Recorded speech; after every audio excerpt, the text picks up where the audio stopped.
Israel से अपना बदला लेने की कोशिश की।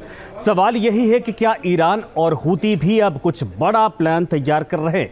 इजराइल पर भयंकर वार होने वाला है, देखिए। मिडिल ईस्ट में टेरर आर्मी की तिकड़ी का सच।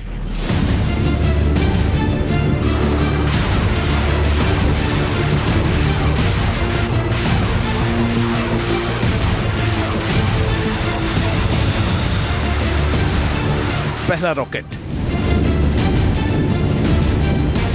दूसरा रॉकेट, तीसरा रॉकेट, चौथा रॉकेट। हिजबुल्लाह ने दक्षिणी लेबनान से अपनी मिसाइलों और रॉकेट्स का मुंह नॉर्थ इजराइल की ओर खोल दिया।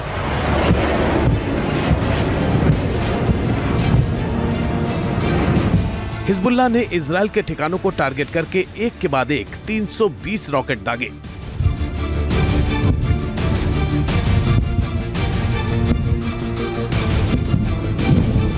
इजराइल से अपना बदला लेने के लिए हिजबुल्लाह के लड़ाकों ने रविवार का दिन चुना। हिजबुल्लाह ने यह हमला अपने टॉप कमांडर फुआद शुक्र की मौत का बदला लेने के लिए किया।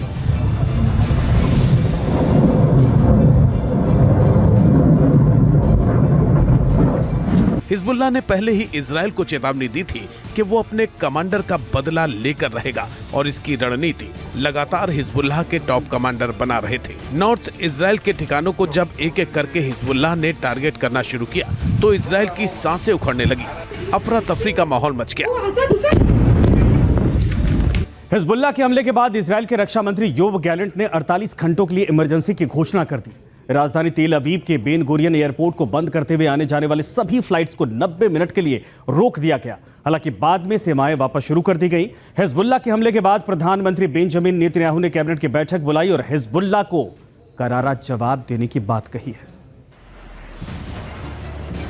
ये उस वक्त की तस्वीरें हैं जब नॉर्थ इजराइल पर हिजबुल्लाह ने रॉकेट्स दागे। एक के बाद एक दनादन रॉकेट से हिजबुल्लाह दाग रहा था। हिजबुल्लाह के आतंकवादियों ने एक साथ 15 मिलिट्री बेस को निशाना बनाया।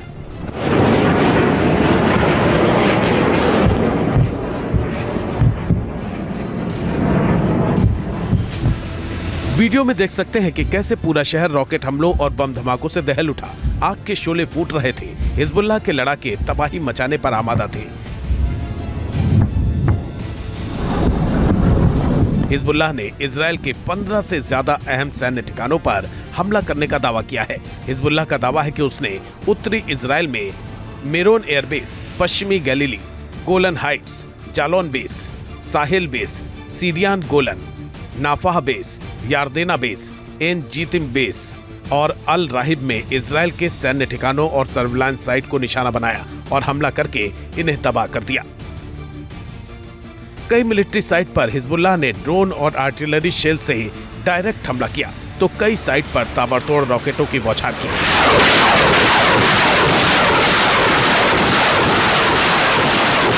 अल राहिब में इजराइल के मिलिट्री हेडक्वार्टर पर हिजबुल्लाह ने आर्टिलरी शेल और कत्यूशा रॉकेटों से सीधे प्रहार किया। हिजबुल्लाह ने एक साथ 100 से ज्यादा रॉकेट्स दागे, जिनमें से कई रॉकेट्स को इजराइल ने मार गिराया, लेकिन कुछ रॉकेट सैन्य ठिकाने पर पहुंचने में कामयाब रहे और धमाके से नुकसान हुआ है। हालांकि इजराइल की ओर से दावा किया गया कि ज्यादातर हमलों को कुंद कर दिया गया। हिजबुल्लाह के हमले को देखते हुए आईडीएफ ने नॉर्थ इजराइल में आयरन ड्रोन सिस्टम को तैनात कर रखा है। इजराइल का यह सिस्टम हिजबुल्लाह के प्रहार को आसमान में ध्वस्त करने में जुटा है। हिजबुल्लाह के रॉकेट्स और ड्रोन हमले से आर्मी बेस को महफूज रखने में जुटा है। हिजबुल्लाह के कई रॉकेटों को आयरन डोम की मिसाइल ने आसमान में ही ध्वस्त भी किया, लेकिन हिजबुल्लाह ने एक साथ इतने रॉकेट दागे कि कई रॉकेट टारगेट तक पहुंच गए और तबाही मच गई। 10 महीने की जंग में पहली बार हिजबुल्लाह ने इतना भयंकर अटैक किया है। खुलासा हुआ कि हिजबुल्लाह ने इजराइल पर हमले का प्लान पहले ही तैयार कर लिया था और अपने हथियारों की तैनाती ऐसे जगहों पर कर ली थी जिससे आसानी से इजरायली फौज को निशाना बनाया जा सके। लेकिन हिजबुल्लाह के ताजा अटैक से इजराइल के आम लोगों को नुकसान पहुंचा है। हिजबुल्लाह ने बेरूत, बेका, सिडोन और तायरे में हथियार तैनात किए हैं। बेरूत और बेका में 300 किलोमीटर की रेंज वाली फतेह 110 सरफेस टू सरफेस मिसाइल तैनात है। बेरूत में याकोंट एंटी शिप मिसाइल और बेका में पेंटसिर S-1 मिसाइल सिस्टम तैनात किया है। इनके अलावा सभी इलाकों में भारी मात्रा में cruise missile, rocket, anti tank missile और एंटी एयरक्राफ्ट मिसाइलें तैनात करती हैं। बताया जा रहा है कि हिजबुल्लाह के पास 700 किलोमीटर तक मार करने वाली स्कट मिसाइलों का भी जखीरा है, जबकि उसने अबू मेहदी और हुबेजेह नाम की लॉन्ग रेंज बैलिस्टिक मिसाइलें भी जंग के लिए तैयार कर ली हैं। इन मिसाइलों की रेंज 1000 किलोमीटर से ज्यादा है। हिजबुल्लाह की ताकत क्या है, उसे भी समझ लीजिए।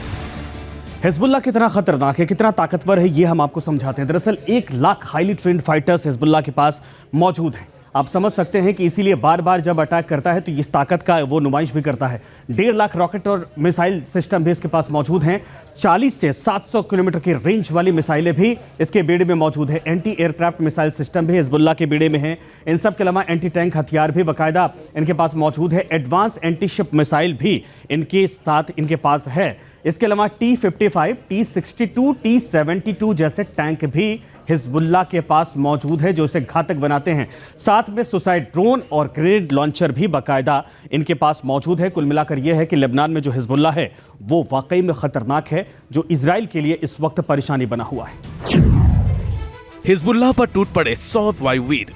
हिजबुल्लाह ने जब इजराइल पर हमले की प्लानिंग की, इजराइल के ठिकानों पर रॉकेट्स से प्रहार किया, तो उसने सोचा नहीं होगा कि इजराइल का पलटवार इतना तेज और विध्वंसक होगा। लेकिन नेतन्याहू ने बदला लेने की ठान ली। मीटिंग हुई और उसके बाद जैसे ही नेतन्याहू का ऑर्डर आया, एक के बाद एक 100 लड़ाकू विमान आसमान में मंडराने लगे।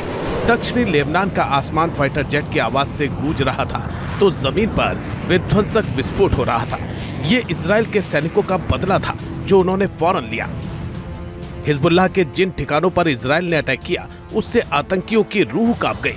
हमास से लेकर हूती और हिजबुल्लाह इजरायली अटैक से दहशत में आ गए।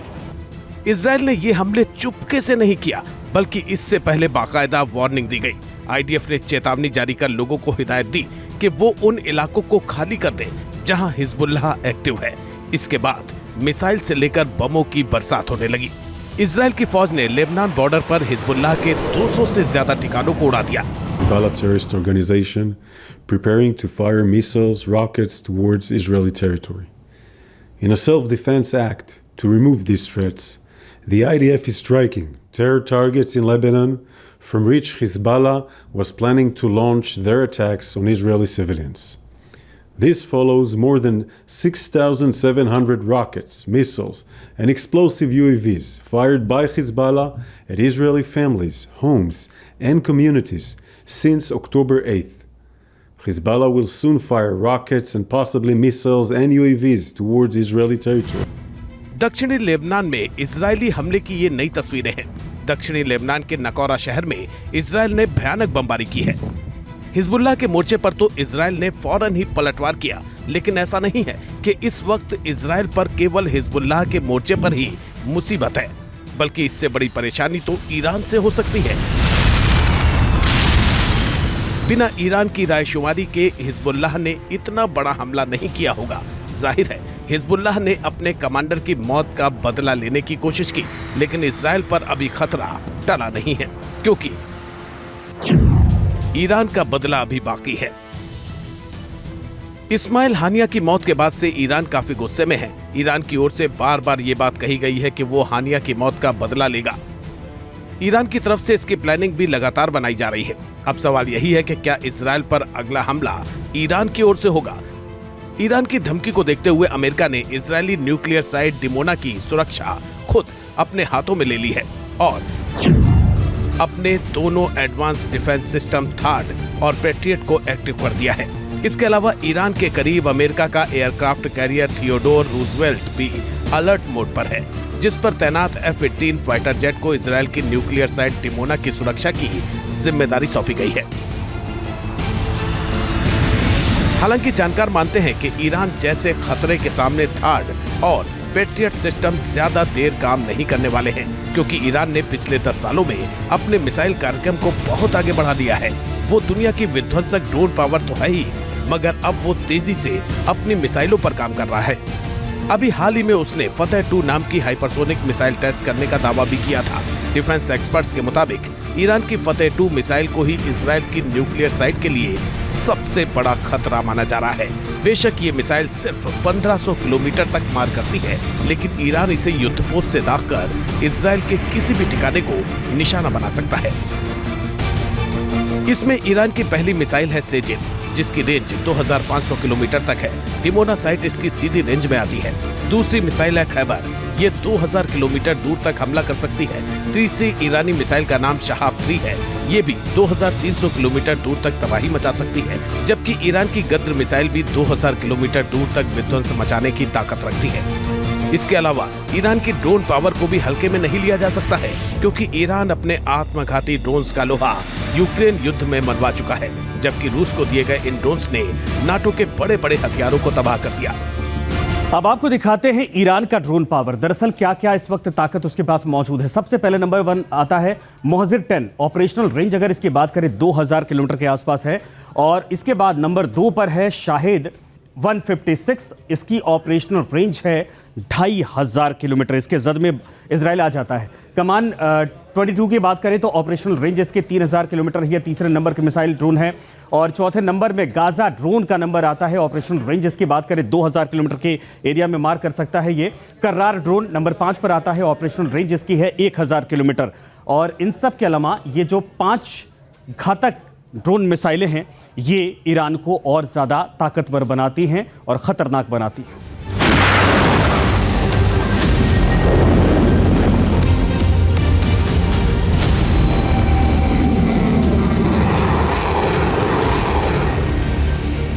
सात अक्टूबर के बाद से इजराइल के खिलाफ कई मोर्चे खुले हैं।